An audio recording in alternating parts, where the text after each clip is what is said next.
Rumor has it that Kim Tae-young is preparing to launch his very own wine brand in Italy. Yes, not a photo shoot, not a concert, and not fashion this time, but an elegant wine project. It all started with a mysterious tweet, and fans are already imagining Tae-young standing in a vineyard, wearing a white linen suit, holding a glass of wine. Can you imagine if the brand is called THV Wine or something poetic like Luz Nocturna?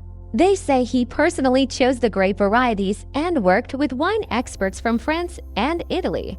This isn't just business, it's art. And if the launch truly happens, the world will fall in love with Tae-young all over again, but this time through the taste of his wine.